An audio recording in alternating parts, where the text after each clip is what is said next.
Right. So I made some bodge bracket. Temporary feeding. Just need to adjust it. Does need adjusting. Cable. I found out that I realised there's nowhere on the controller for me to connect the light to, so I've connected it directly to the battery. That's basically when he powers it on now.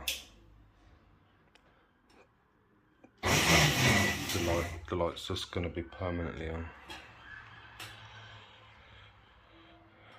But yeah, I don't really like it like this.